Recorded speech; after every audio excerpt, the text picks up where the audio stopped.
This meeting is being recorded. Okay, so we are very happy today to have Devarshi Mukherjee from Münster University. So he's a postdoc in the topology group at this university, working at the intersection of arithmetic and noncommutative geometry. He did his PhD in Göttingen and Copenhagen under the supervision of Ralf Meyer and Ryszard. Devarshi, please. Okay, thank you so much for the invitation. I'd like to talk about some ongoing and also a now published paper on P-adic operator algebras and their K theory. Okay, so let me start with some motivation.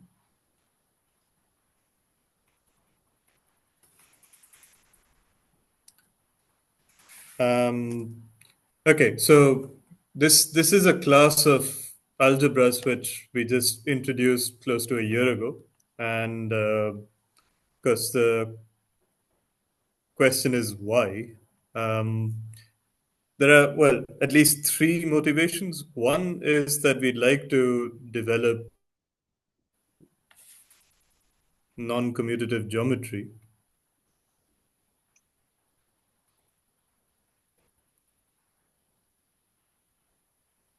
In the sense of Alancon in the P-adic setting.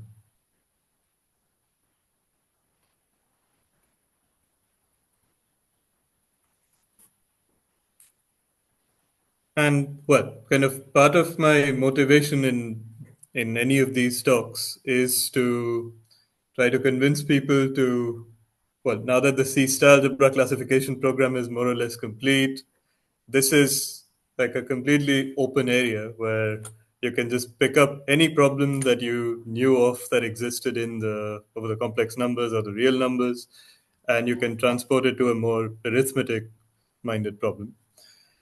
Okay, and what do I mean by that? So let me try to draw some parallels. So over the complex numbers,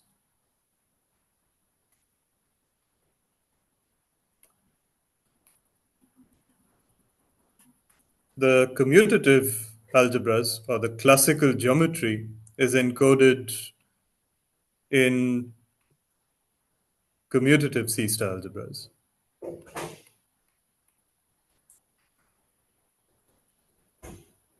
And well, there's also a similar thing in the P-adic world that one can consider. You can take some profinite space or a totally disconnected compact Hausdorff space, and you can talk about continuous functions from S to ZP. And in a sense, this has a lot of meaning, and the meaning comes, well, these days from condensed math. These are exactly the way you would represent the P-adic integers. So this is ZP as a condensed abelian group. But okay, if you don't know anything about condensed math, then this is, well, just another commutative ZP algebra with a norm. Okay, so that's kind of the classical story. Now, what's non-commutative over the complex numbers? Typically, if you have some, let's say, a locally compact group acting on a space in a manner that is not free or proper, then the quotient is badly behaved.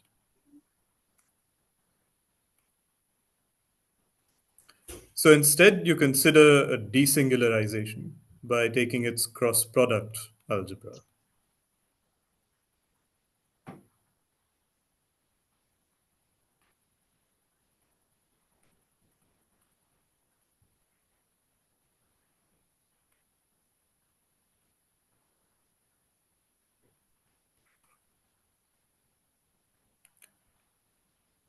And you kind of have a similar story on this side.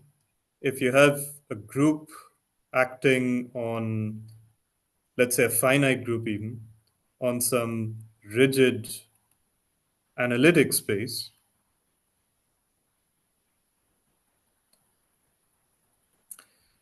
then you can talk about the cross-product algebra of its formal model.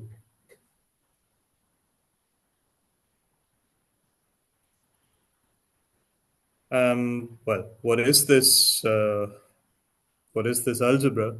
In the case where X is just the affine line, so spec ZP. Well, I don't exactly mean spec here. I mean the maximal ideal spectrum. So something like SPA of ZP.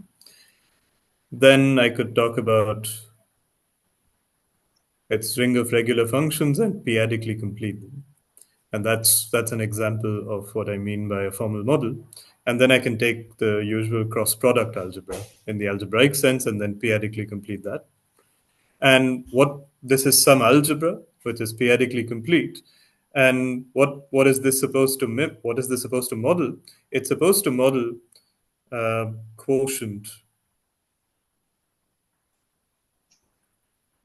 rigid analytic stacks, which is a subject of derived analytic geometry. Okay, and well, finally, there are all sorts of problems on topological dynamics, which are read off of the corresponding C-star algebraic data. So for instance, if you again have a group acting on a space, then you can say something about this group action, such as minimality, etc. In terms of the simplicity of the associated cross-product algebra.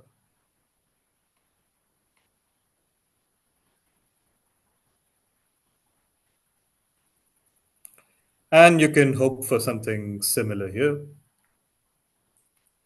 So this is similar.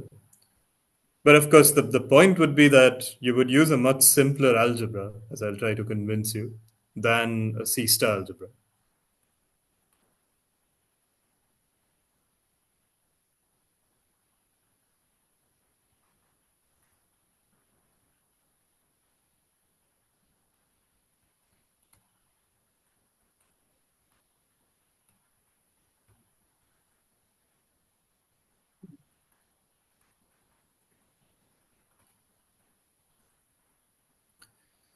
Okay, and well, there's more things one can do. There's index theory or higher index theory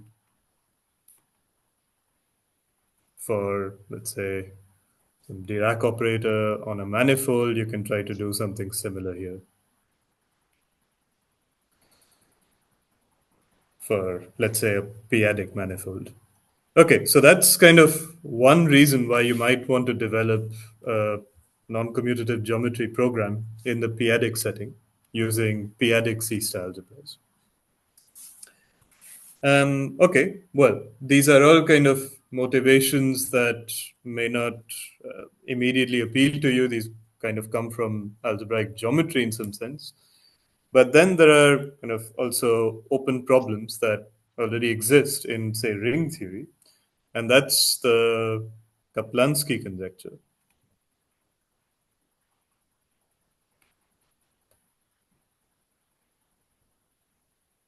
In positive characteristic.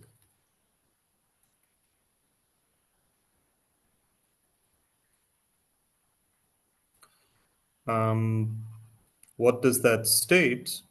So if you have a torsion-free group,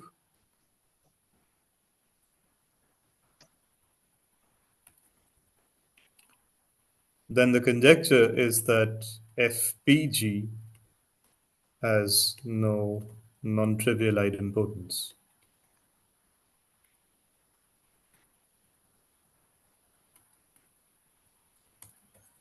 And well, what's the idea here? This is not going to be a C-star algebra in any way.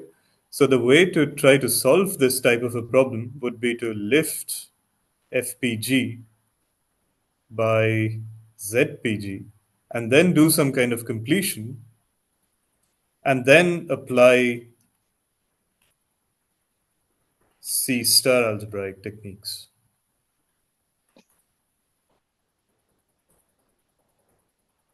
Or K-theoretic techniques.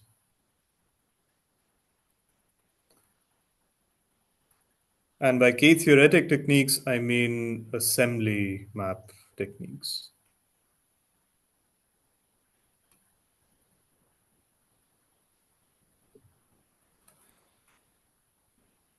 Okay, and this is an open problem, which has existed for quite some time and would certainly merit the need for some non-commutative techniques in non-C-star algebraic settings. Okay, and well, maybe a final motivation, which is where I'm sort of coming from, and that is its interaction with homotopy theory. So all of the things I said were kind of picking a thing in the C-star algebraic world and then transporting it to the P-adic setting. There is, however, something completely new you can do in this P-adic world, and that's you get access to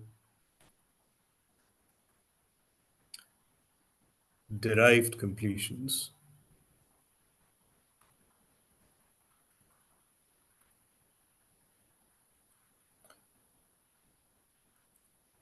And well, essentially, well, what I'm going to try to justify is that this whole completion business, which is, say, you start with something purely algebraic, and then the analog of the C-star algebraic completion is P-adic completion. This is a very canonical and homotopy theoretic operation. So if you start with now something that is of a higher algebraic nature,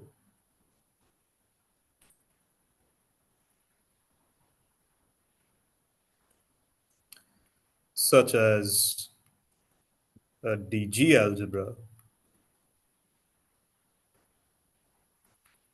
over ZP, then you can talk about its derived P completion.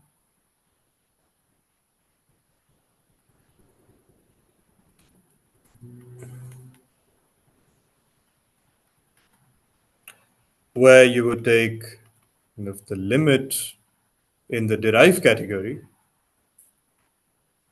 of the derived quotient P to the n's.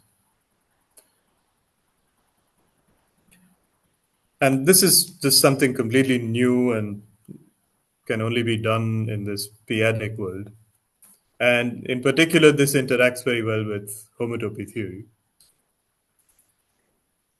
Okay, so that's kind of the broad motivation to introduce a theory of non-commutative geometry over the P-adic integers.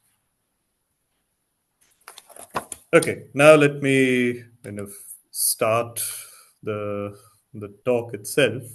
So what are P-adic operator algebras?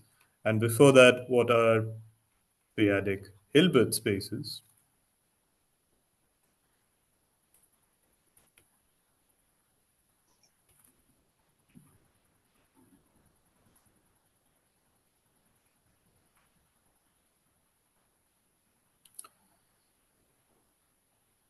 Okay, well, so one way you can define a C-star algebra is by saying you have a norm-closed star subalgebra inside bounded operators on a Hilbert space. And that's exactly the route we are going to take before coming to something more intrinsic, that is this completion stuff that I mentioned in the introduction. Okay,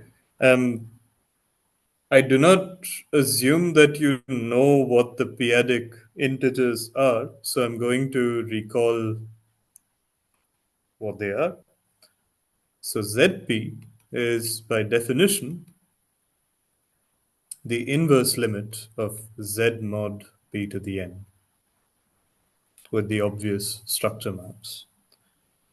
And QP, its fraction field, is the localization of ZP at P.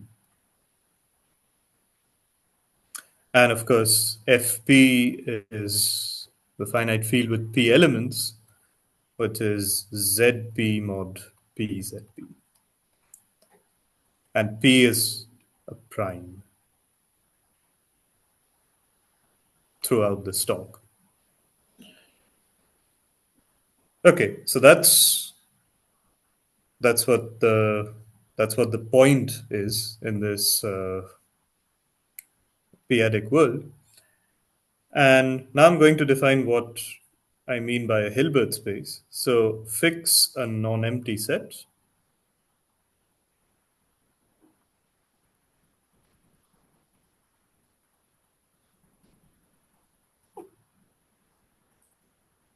We define the following. QP of X is defined as the collection of all functions from X to QP such that psi of X almost always belongs to ZP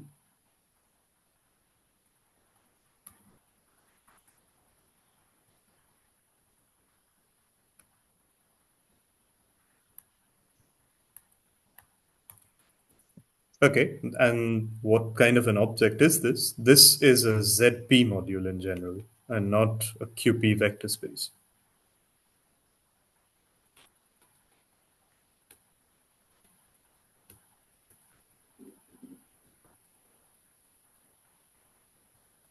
By the way, if you have questions, then you'll have to say them because I don't see the chat or anything when I speak. Okay, so this is just some ZP module. And in particular, it comes with no a priori topology besides the obvious P-adic topology. But that's not the topology we use. So we equip this with the adelic topology.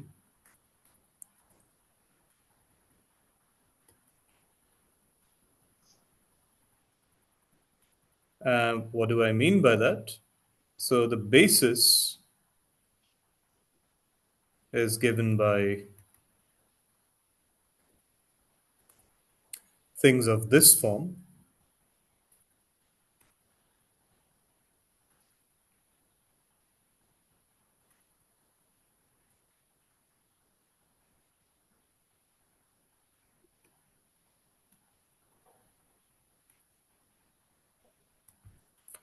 Where f varies over finite sets.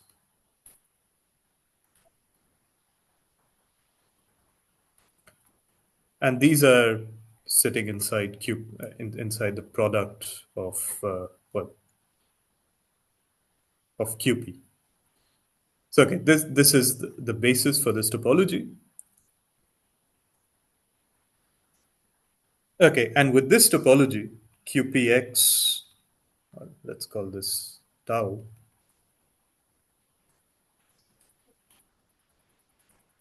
is a locally compact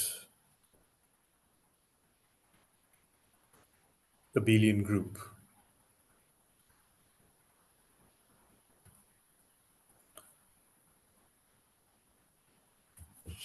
Okay, and that's good news because then we can talk about its Pontryagin duality, which will play the role of the Riesz representation theorem for Hilbert spaces. Okay, but before we get there, we have a canonical pairing which plays the role of the inner product. And that's given as follows. We take two functions in this group and we map them to QP mod ZP, which is Z1 over P mod Z. And this is sitting inside S1. But the function is kind of what you would expect. you just take the pointwise multiplication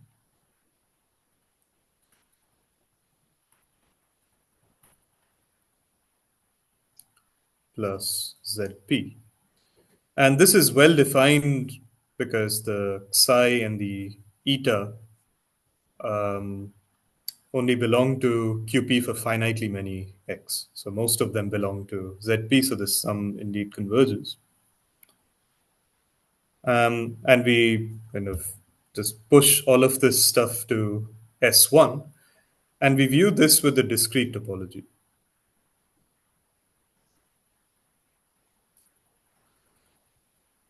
Okay, and with this canonical pairing, so this is jointly continuous.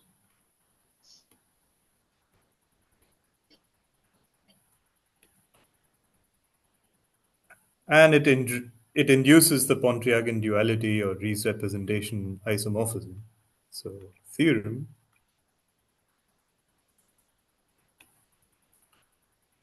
we have QPX is isomorphic to QPX to S1. And this is just the Pontryagin dual of QPX. And the isomorphism is exactly the one you have from the complex or real Riesz representation theorem.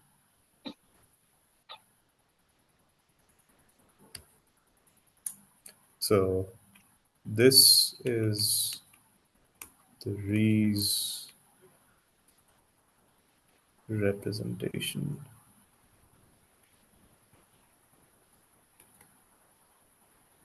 theorem for P-adic Hilbert spaces.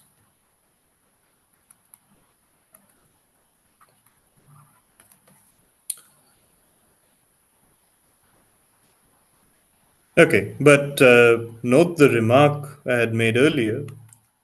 You can equip any ZP module with the P-adic topology.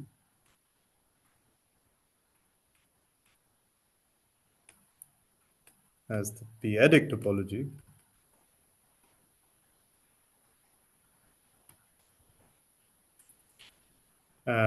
What is the P-adic topology? It's a topology that comes from the P-adic norm, where the P-adic norm is defined as the maximum n such that p to the n divides x. So it's the highest power of p contained in x.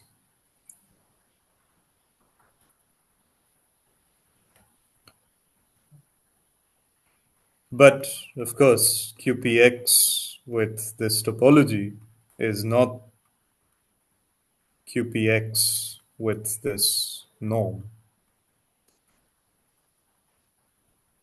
But with this norm, QPX is a Banach space.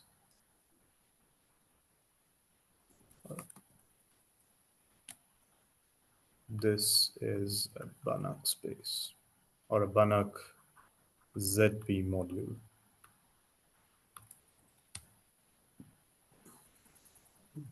Can I ask you a question?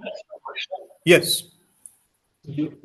What justifies the fact that you don't choose a vector space, but ZP module is equal, not a QP vector space? Could you repeat what you just said? I couldn't hear you very well. Why do you use a ZP module and not a QP vector space to define the P-adic Hilbert space? Yeah, the reason is that you lose local compactness. That's one reason. And there's no reason to believe you have a Riesz representation theorem type thing. There's no canonical pairing. So essentially all of this fails if you work with a QP vector space. So the idea is that if you want to do QP things, then you can always rationalize at a later point But if you work over the p-adic integers, then you can always talk about reduction mod p. And the reduction mod p part just goes away if you work over qp.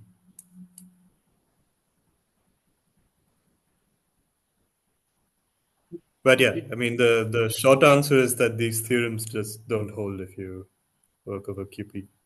I mean, one thing I should have said is that ZP is a compact subgroup of QP.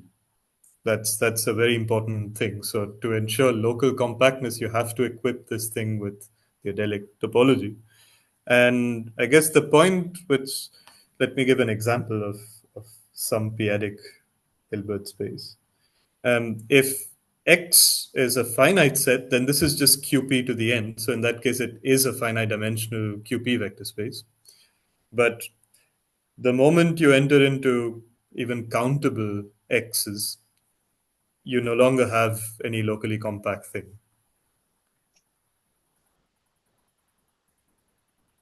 Okay, thank you. Yeah.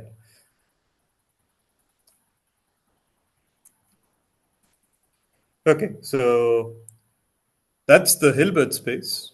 Now let's define bounded operators.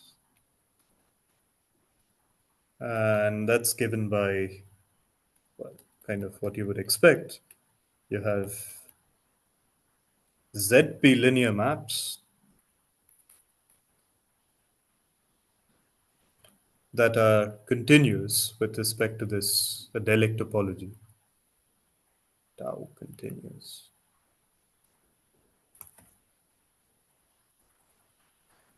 And you equip this with the norm, with the operator norm.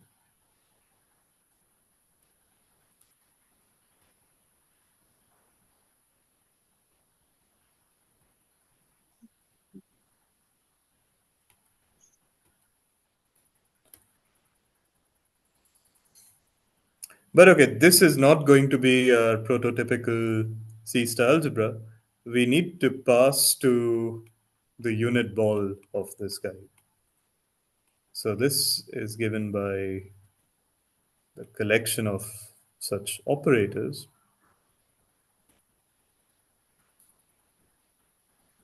such that the operator norm is at most 1. And it's not automatic, but this is equivalent to, and here's where your QP thing appears. So this is equivalent to functions from x to QP that vanish at infinity,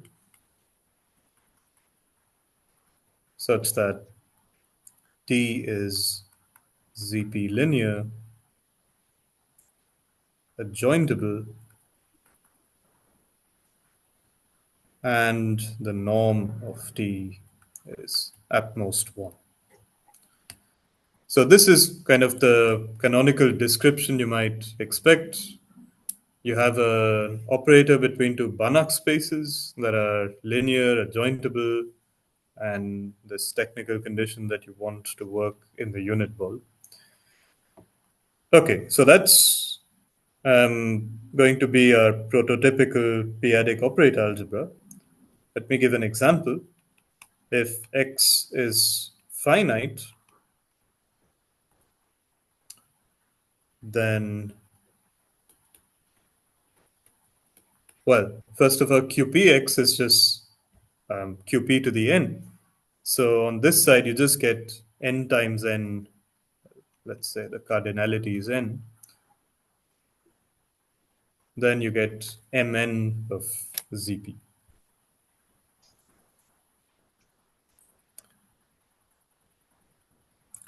Okay, so that's kind of a sanity check that we at least have matrices in our theory. Okay, now comes the first definition, or the second definition rather. A p-adic operator algebra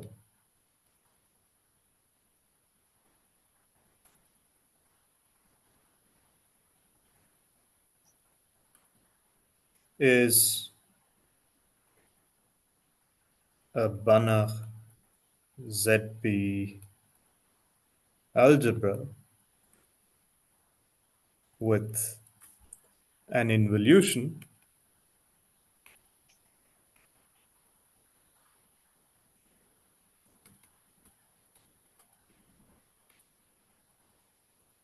that is ZP linear such that A is isometrically isomorphic to a closed star subalgebra of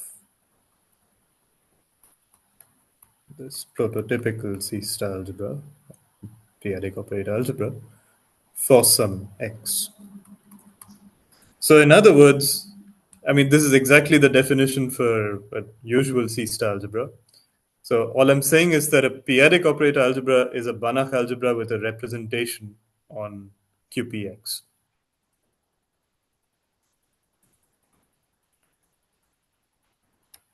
Why do you define it on the ball? Why it's a star algebra of the Why ball? do I define it on the ball? Why do you define as a star algebra of the ball, of the unit ball? Yeah. So again, that's so that I stay inside this p-adic integer realm. And the reason for that is that I'll finally want to do some reduction mod p, and I also want to rationalize whenever I want, basically. So again, if you did not take the unit ball, then even in this trivial example, you would get mn of qp. And yeah, so the moment you've rationalized, you do not have any reduction mod p at your disposal. And that will prove to be important for K theory and so on. So yeah, it's essentially to ensure we have the maximal freedom to do whatever we want, or take the full structure of the p-adic integers into account. Okay, so now some examples. This one I guess I already mentioned at the start. If you take any topological space, and really any topological space, then continuous functions vanishing at infinity are a p-adic operator algebra.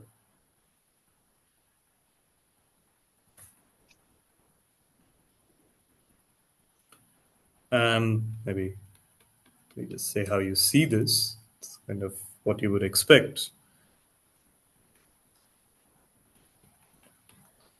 And this is just action by multiplication.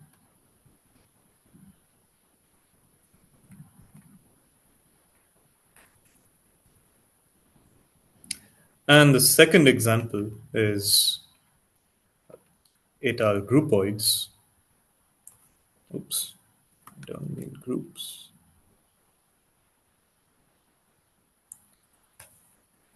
Then you can take, well, let's say Hausdorff for this talk.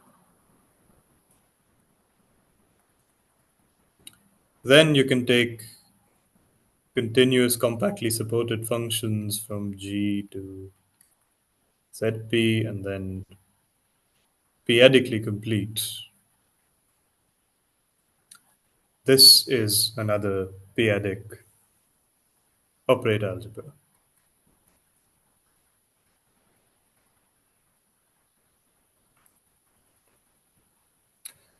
And well, these are kind of, this gives you a huge class of examples. In fact, it gives you all examples from ordinary C-star algebra theory. So any C-star algebra that you thought of in over the complex numbers are also p-adic operator algebras by just changing your base to ZP. And the following theorem gives you a way to get p-adic operator algebras. It kind of summarizes why we get so many p-adic operator algebras. So here's the theorem, if A is a star subalgebra,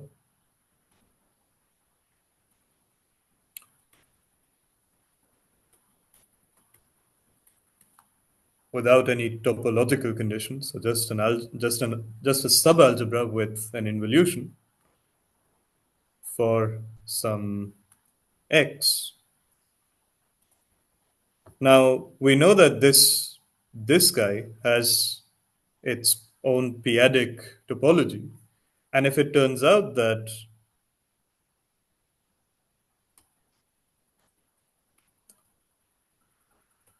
the induced topology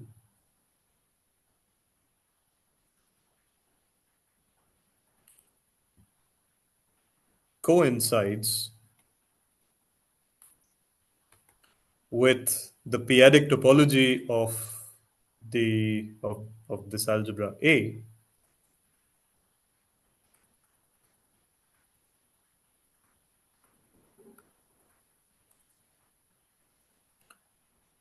then the p-adic completion, which, just to repeat, is a p-adic operator algebra.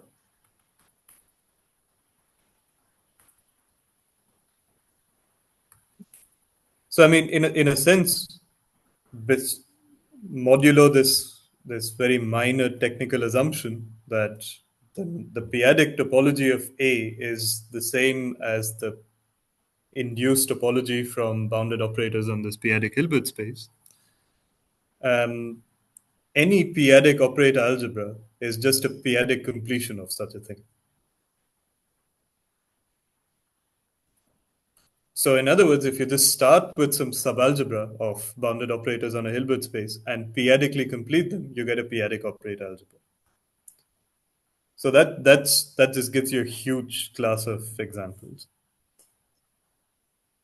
But it also gives you some unexpected examples which you don't get from the complex theory. So this gives some unexpected results or examples. For instance, this thing I mentioned about formal models, if you take the polynomials in variables, and if you p-adically complete them and mod out by some ideal, this is a p-adic operator algebra as well.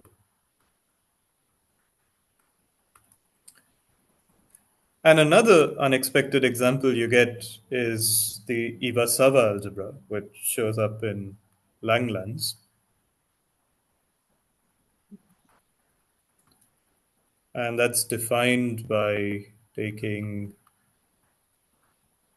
the inverse limit. So if G is some profinite group,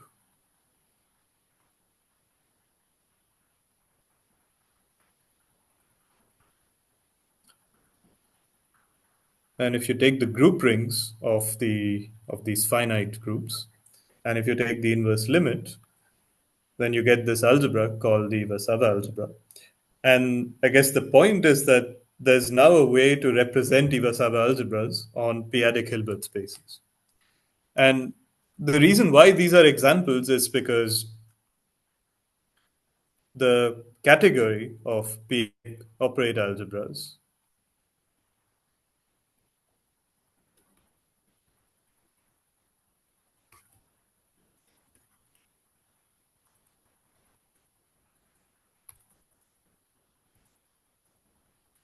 and contracting star homomorphisms has all limits and co-limits. But for these two examples, I guess the part that was relevant was that it has all limits. So, for instance, take this example. The only thing one needs to do is represent the polynomials without any completion on some p-adic Hilbert space. And then you know that you can just complete that. And then we know that it's closed under co-limit, so you can just mod out by some ideal. And you still get a p-adic operator algebra. Okay, so what's the interpretation of all this? So the conclusion is that almost any torsion-free p-adically complete Banach algebra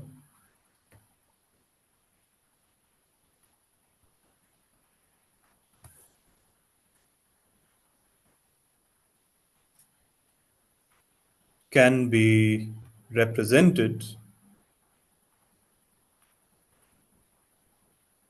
on a p-adic Hilbert space.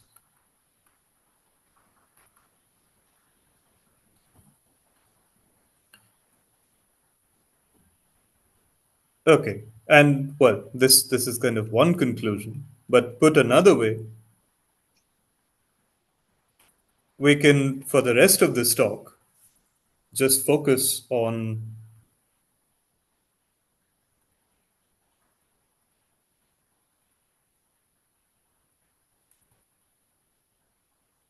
p-adically complete Banach algebras.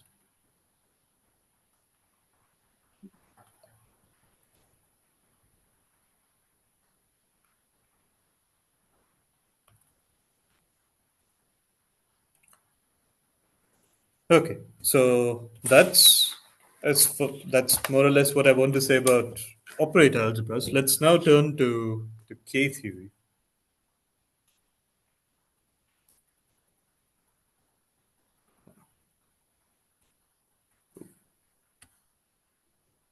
So that's part 2 of my talk.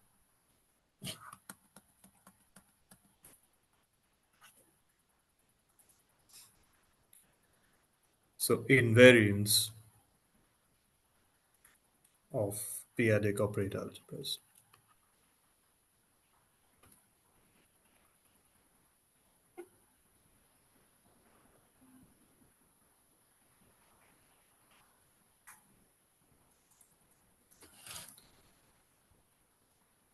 Okay, so just as for complex C-star algebras, we can define K theory and cyclic homology and all sorts of trace invariants.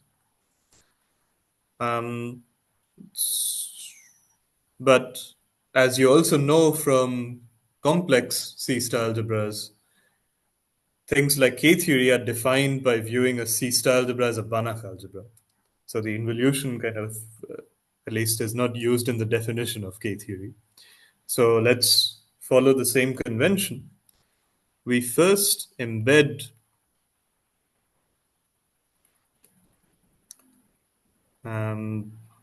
p-adic operator algebras inside not just Banach algebras, but filtered co-limits of Banach algebras, which are called bonological algebras.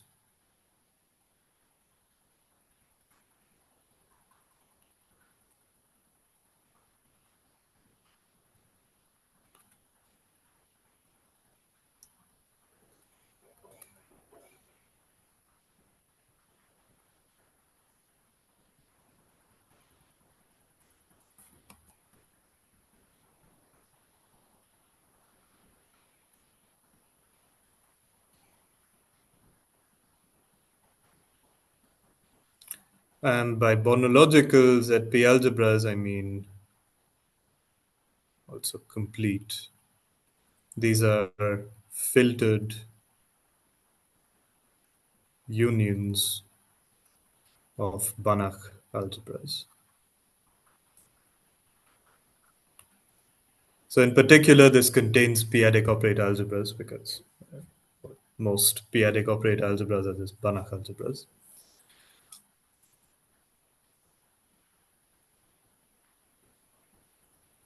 Okay, so right, so let's embed P-adic operator algebras inside monological algebras. Then there is a universal invariant called bivariant K-theory. So let me put this as a theorem. This appears in a previous paper of mine. So there exists a universal invariant, or a universal functor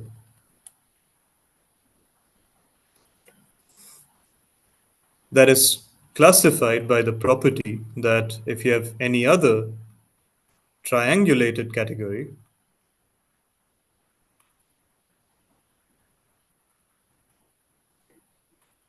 and a functor f such that f is homotopy invariant,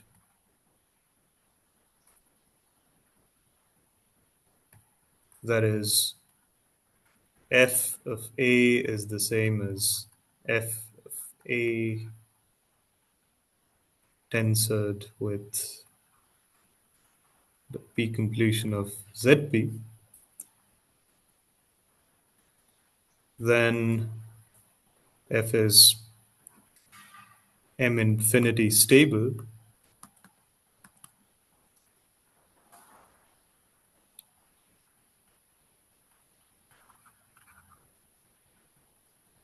so m infinity completion just means this is equivalent to the compact operators. So we have an invariant that is homotopy invariant, m infinity stable, and excisive for short exact sequences that are linearly split. So if f is homotopy invariant, m infinity stable, and excisive, then we have a unique map from KK theory. So this is exactly what you would do for E theory or Kasparov's KK theory. It's exactly the same universal property with the obvious modifications. What is Okay, and yeah. what is this category KK? What do you mean by that? KK. It's just one way to say this is that it's the universal category which satisfies this property. And I guess the point of this theorem is that it exists. But this is just the analog of KK theory in the C star world. And it's constructed in the same way. So it's a category whose objects are monological ZP torsion-free algebras, and its morphism space is given in kind of the usual way by stabilizing the J functor. I don't want to get into the technical aspects of this because it's never really used. What's used is that it's the universal functor and category which satisfies these properties. But yeah, its definition is exactly like the usual definition of KK theory.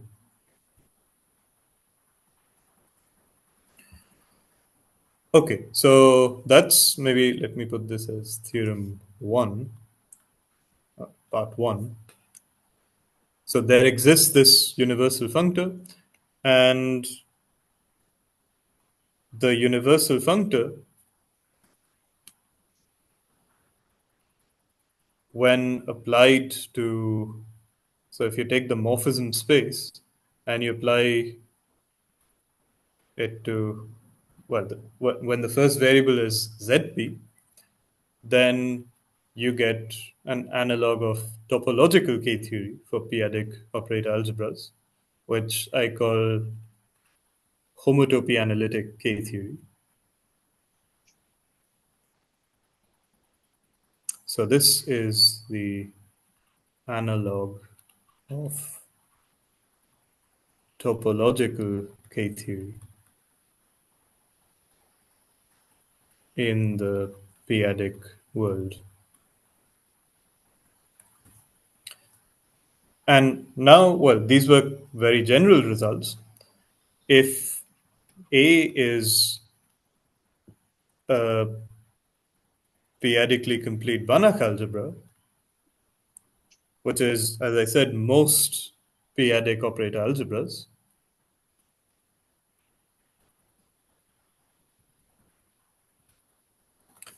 then KH an of A is equivalent to the usual homotopy algebraic K theory of A mod P.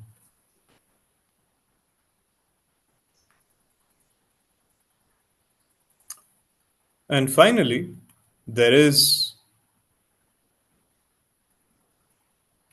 a bivariant Chern-Kohn character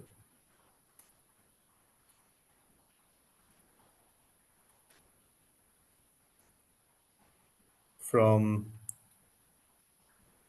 the analytic KK groups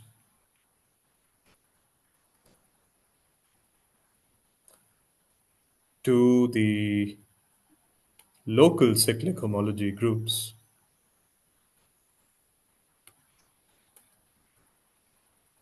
where n is 0, 1. What do I mean by local cyclic homology? So I described this universal functor, but I kind of never mentioned that there is some functor, there is a different functor which satisfies these properties. So a different functor which satisfies these properties is local cyclic homology, which I have defined in joint work with Ralf Meyer and Guillermo Cortinias. And well, local cyclic homology is a well-studied invariant also of C-star algebras. Okay, so you get this bivariant Chern-Kohn character by just comparing universal properties.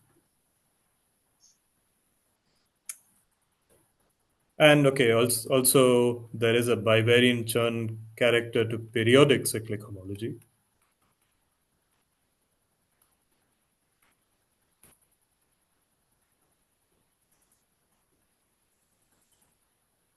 And there's a map from local to periodic cyclic homology. And this entire diagram commutes. So you have two canonical bivariant Chern-Kohn characters which commute.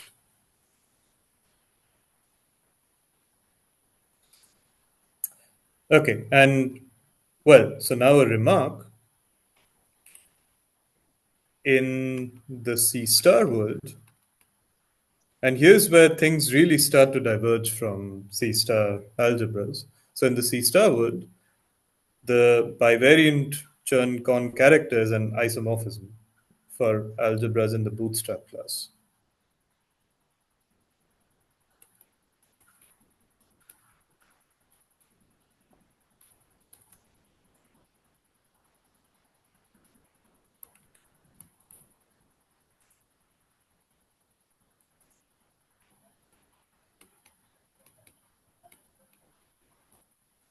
Complexified is isomorphic to local cyclic homology, the algebras. But this is no longer true in the. This is not true in the P-adic world. And there are several reasons for this, which are conceptual.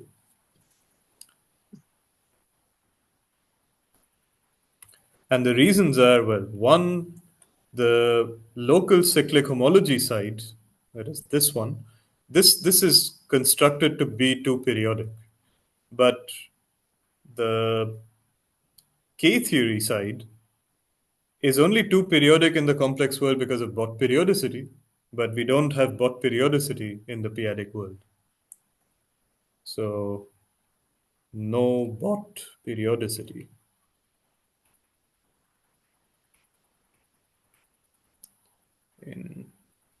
for K theory.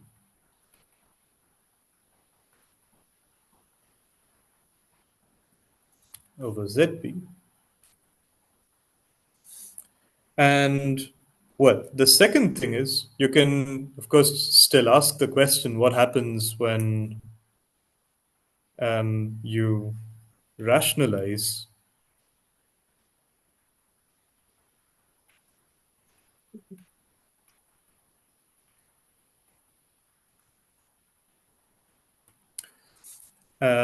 but unfortunately, this does not give you the outcome you would expect. In particular, it would never give you an isomorphism with local cyclic homology, except in some basic cases. And the reason is that this has p torsion very often.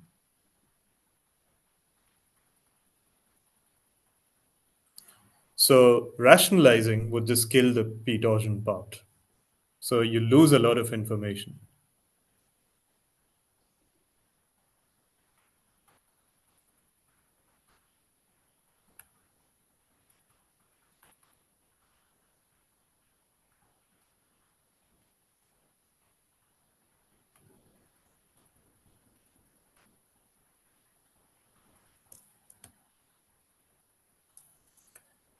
Okay, so one should not expect K theory to be the same as this local cyclic homology, and local cyclic homology in the sense of C-star algebras.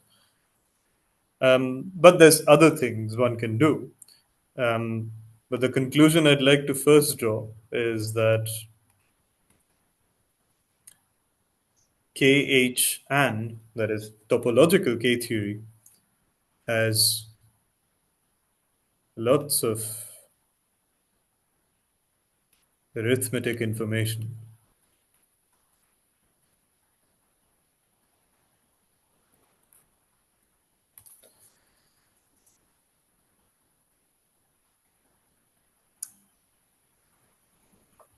And this arithmetic information is not captured by naive versions of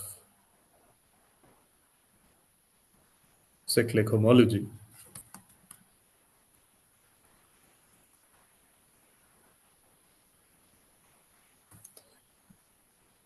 Okay, so then the idea would be to study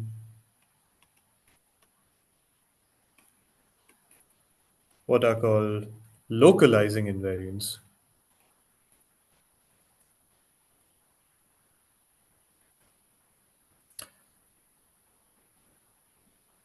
That is K-theoretic invariants and things that map out of K-theory. And, well, of course, so does local cyclic homology, but I really mean invariants that map out of K-theory at the level of categories. So here's where things start to get interesting. What is a localizing invariant? If you've never seen this, then I guess the technicalities here are not so relevant. A localizing invariant is an invariant from the category of dualizable categories to a stable infinity category.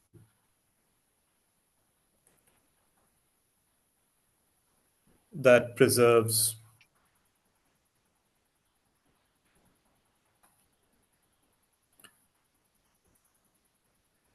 exact sequences of categories.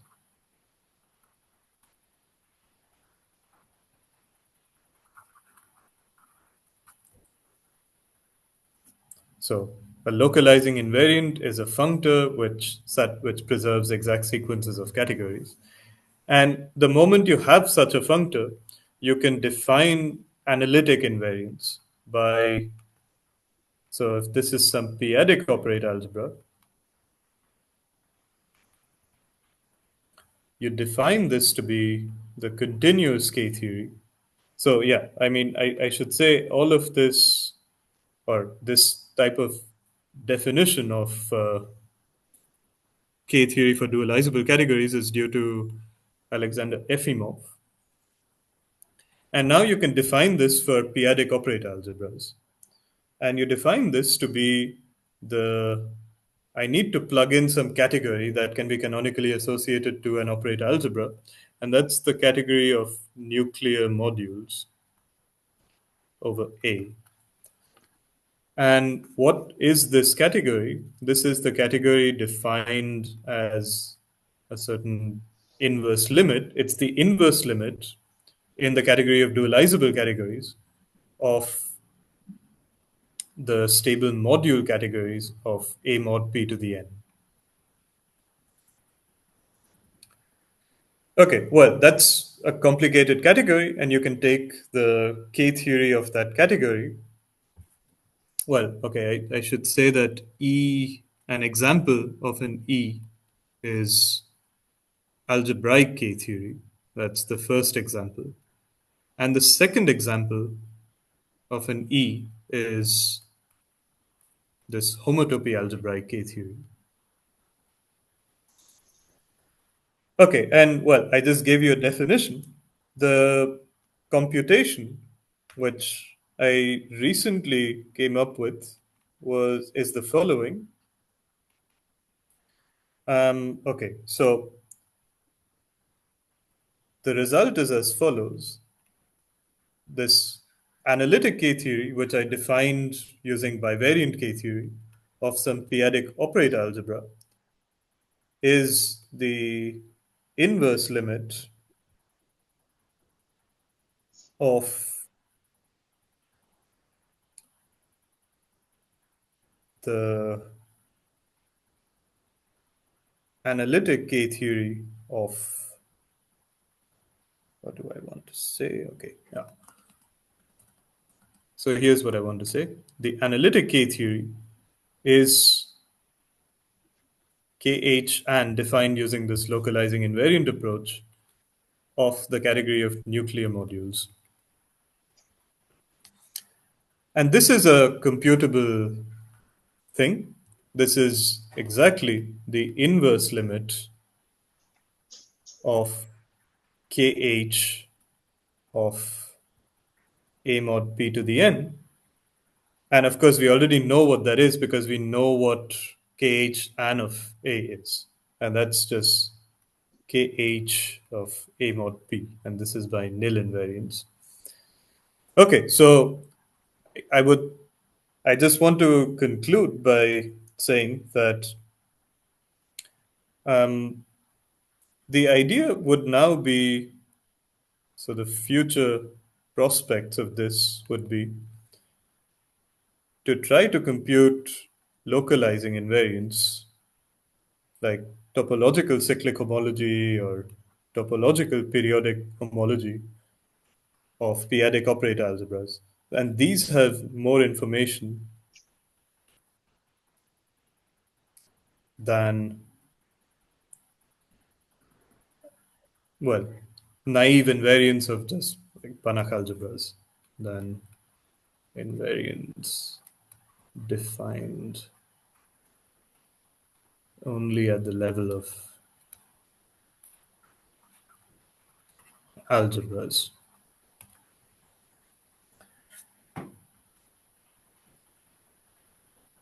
Okay, and that's where I'd like to stop. Okay, thank you.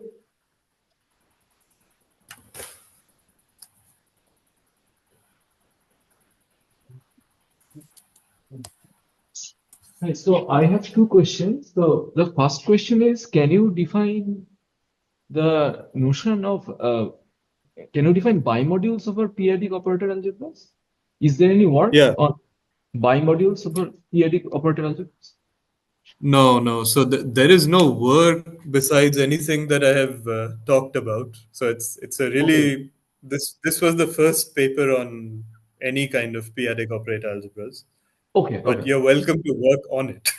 okay. But yes, you can certainly talk about Hilbert modules of a P-adic operator. I mean, yeah, you can do all of that. Okay. If I have anything in mind, I will contact you. Sure.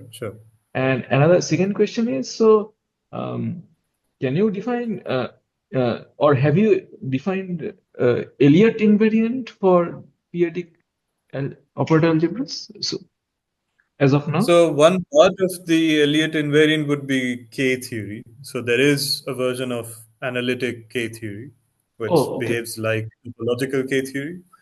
But the other part of an Elliott invariant is, I think, a trace of a C-star algebra.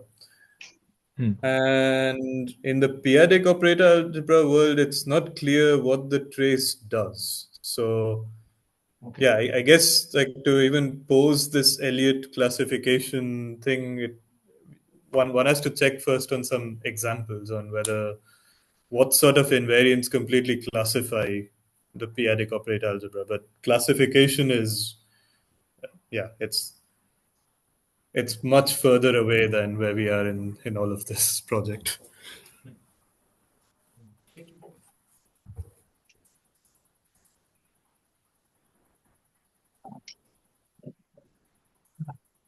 I have a few questions also.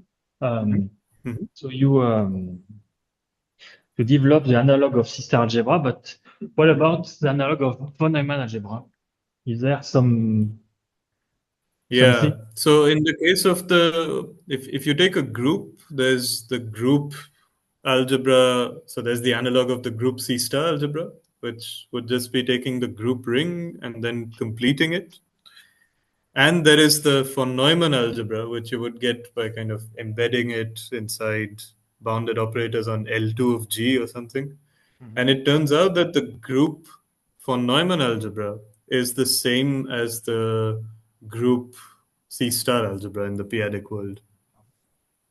Okay. So my expectation would be that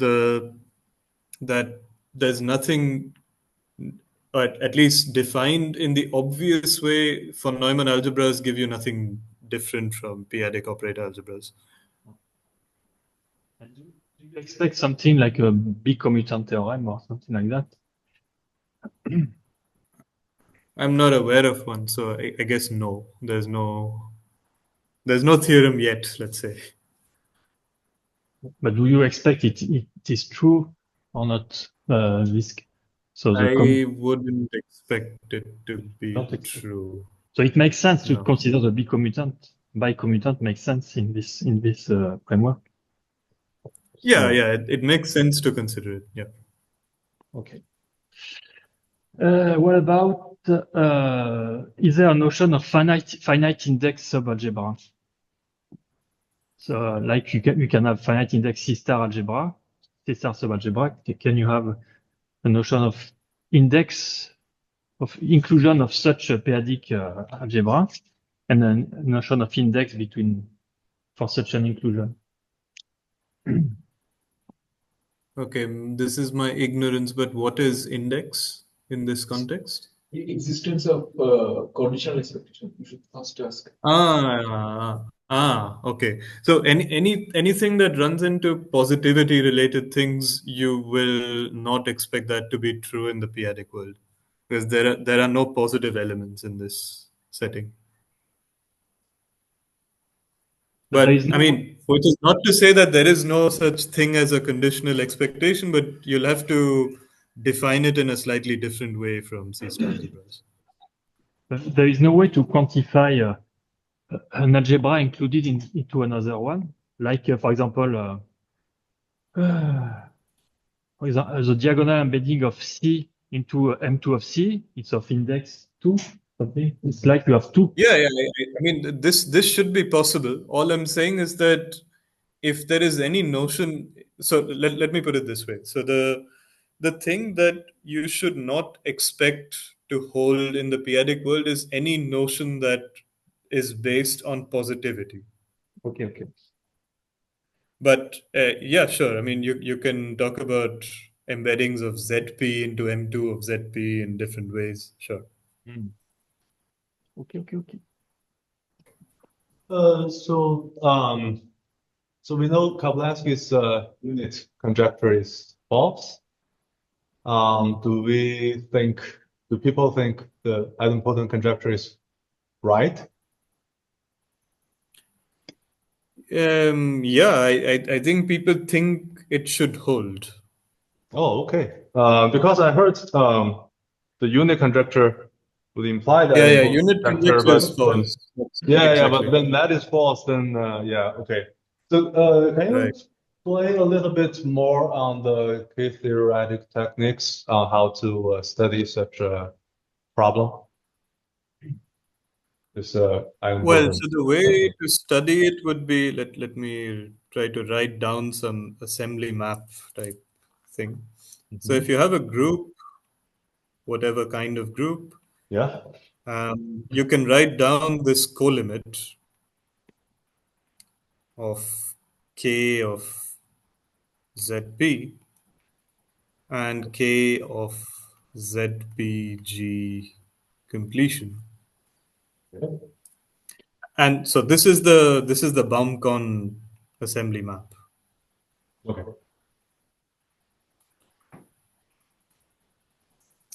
And okay, so you can put the appropriate version of k over here, I guess. So there's the k I would advocate using is a k that is defined at the level of categories, because they're just more techniques to prove Farrell-Jones assembly conjectures than BAMCON things, Okay. especially in this P-adic setting. Oh, okay. Okay.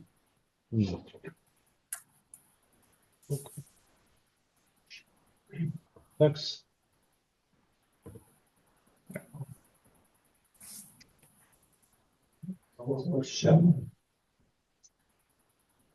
If there is no more question, let's Thank you again. Oh, thank you. Thank you for your attention. very nice, very interesting, in fact.